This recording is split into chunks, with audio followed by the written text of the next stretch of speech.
ہمارے نبی صلی اللہ علیہ وسلم نے فرمایا، صحیح البخاری کی حدیث ہے یہ، کہ انما الاعمال بالخواتیم، کہ اعمال کا جو دار و مدار ہے وہ ہمارے خاتمے پر ہوتا ہے، کہ ہمارا خاتمہ کیسے ہوا، اچھا ہوا، برا ہوا،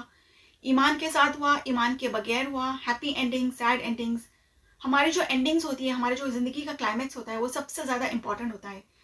مطلب کلائمیکس یہ بتاتا ہے کہ ہم نے زندگی کیسے گزاری، ایمان کے ساتھ گزاری یا ایمان کے بغیر گزاری. فار ایگزامپل آپ ایک مووی لے لیجئے، تو اگر اس مووی میں، یا آپ سپوز وہ پوری مووی اسکپ کر دیجئے، آپ صرف اس کا کلائمیکس دیکھ لیجئے، 10-15 منٹ کی جو لاسٹ پورشن ہے وہ آپ دیکھ لیجئے. وہ کلائمیکس دیکھ کے آپ کو پتا چلے گا کہ مووی میں ایگزیکٹلی کیا تھا، مووی کی کیا سٹوری تھی، مووی اچھی تھی یا بری تھی. تو کلائمیکس جو ہوتا ہے نا وہ ہمارے دماغ میں فکس ہو جاتا ہے، کہ وہ دیکھ کے ہمیں سمجھ میں آتا ہے کہ مووی کیسی تھی. کلائمیکس کا جو پورشن ہوتا ہے وہ سب سے زیادہ امپورٹنٹ ہوتا ہے. یا آپ کوئی میرڈ کپل کو دیکھ لیجئے، فار ایگزامپل اگر ان کی میرڈ لائف بہت اچھی تھی ماشاءاللہ،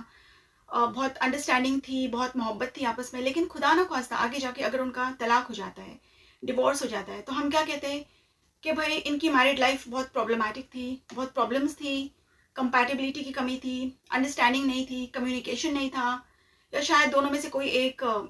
کسی کو چیٹ کر رہا تھا، تو اس وجہ سے ان کا ڈیورس ہو گیا. چاہے ڈیورس کی کوئی بھی وجہ ہو پھر، لیکن ہم کیا ازیوم کر لیں گے کہ بھائی ان کے جو میرڈ لائف میں کچھ پرابلمس تھے اس وجہ سے ڈیورس ہو گیا،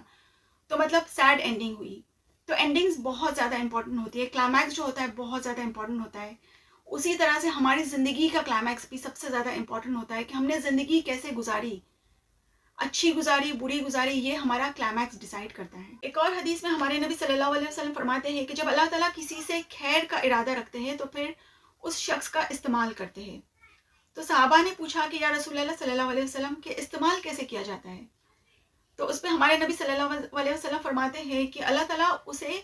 توفیق دیتے ہیں نیک کام کرنے کی، اور آخر تک اسے ان نیک اعمال پہ قائم رکھتے ہیں، اور اس کا خاتمہ بھی انہی نیک اعمال پہ کرتے ہیں. تو ہمیں اللہ سے ہمیشہ یہ امید رکھنی چاہیے، گمان رکھنا چاہیے کہ یا اللہ ہمیں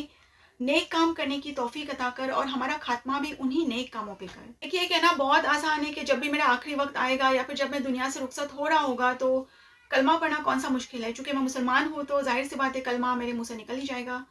لیکن حقیقت یہ ہے کہ ایمان پہ خاتمہ ہونا یا کلمے کے ساتھ موت نصیب ہونا یہ ہماری قسمت کی بات نہیں ہوتی، بلکہ اس میں ہماری محنت ہوتی ہے. ہم دین کے لیے جو محنت کرتے ہیں اس کے بعد ہی ہمارے منہ سے کلمہ نکلتا ہے. جو بندہ ہمیشہ اللہ کا ذکر کرتا رہتا ہے، یا جس کے منہ سے ہمیشہ لا الہ الا اللہ کے کلمات ادا ہوتے رہتے ہیں، تو ظاہر سی بات ہے کہ آخری وقت میں بھی اور مشکل حالات میں بھی اس کے منہ سے یہی الفاظ ادا ہوں گے، یہی کلمات ادا ہوں گے. اچھا، کچھ لوگوں کا ہوتا ہے نا ایک تکیہ کلام، کہ وہ بات بات میں ایک پرٹیکولر جملہ ہے وہ استعمال کرتے رہتے ہیں، ان کی ہیبٹ ہوتی ہے وہ کہ بات بات میں وہ جملہ استعمال کرنا. اسی طرح سے اگر ہم بات بات میں سبحان اللہ کہے، الحمدللہ کہے، حسبی اللہ کہے، یا لا الہ الا اللہ کہے، اور اسی پر اگر ہماری موت ہو جائے تو اس سے زیادہ خیر کی بات ہمارے لیے اور کیا ہی ہو سکتی ہے. اب اس کے لیے ہمیں اپنی لائف سٹائل میں تھوڑے چینجز کرنے پڑیں گے. ہمیں اپنے دل کو، ہمارے دماغ کو، ہماری زبان کو تھوڑا ٹرین کرنا پڑے گا، تاکہ ہمیں یہ کلمات بولنے کی عادت ہو جائے. اور ہمارے علماء ہمیشہ کہتے ہیں کہ ہمیں اللہ سے ہمیشہ اچھا گمان رکھنا چاہیے، اچھی امیدیں رکھنی چاہیے، اور اللہ کی ذات سے ہمیں کبھی بھی نا امید نہیں ہونا ہے، ہمیں ہوپ لیس نہیں ہونا. جب انسان اپنی زندگی کے آخری دن گن رہا ہوتا ہے، یا جو لوگ اولڈ ایج ہومز میں ہوتے ہیں، یا پھر انسان کو اگر کوئی جان لیوا بیماری ہو جائے، یا خدا نخواستہ کینسر کی بیماری ہو جائے، تو ایسے وقت میں اس کو جو تکلیفیں ہوتی ہے، یا جو کیمو کی تکلیف ہوتی ہے، یا پھر جو دوسری تکلیفیں ہوتی ہے، ایسے حالات میں، ایسے سچویشنز میں انسان جو ہے وہ کبھی کبھی اللہ کی ذات سے بدظن ہو جاتا ہے، نا امید ہو جاتا ہے. اور اس وقت شیطان جو ہوتا ہے نا وہ ہماری سچویشن کا بہت فائدہ اٹھاتا ہے، ہمیں اللہ سے وہ نا امید کر دیتا ہے، ہمارے دل میں اللہ کے خلاف ایک نا امیدی پیدا کرتا ہے، کہ ہمیں ایسا لگتا ہے کہ ہم دعا کرتے رہتے اور ہمیں لگتا ہے اللہ جو ہے ہماری دعائیں قبول نہیں کر رہا ہے. ہم اللہ سے دعا کرتے رہتے ہیں کہ یا اللہ مجھے اس بیماری سے نجات دلا، یا مجھے اس بیماری سے باہر نکال. لیکن خدا نخواستہ اگر اس کی موت اسی بیماری میں لکھی ہے تو ظاہر سی بات ہے اس کی موت تو آگے پیچھے نہیں ہو سکتی. تو اس طرح کے مشکل حالات میں ہمیں اللہ پہ توکل کرنا ہے، اپنے ایمان کو سٹرونگ بنانا ہے، اپنے تقوی کو سٹرونگ بنانا ہے، اللہ سے اچھی امیدیں رکھنی ہے.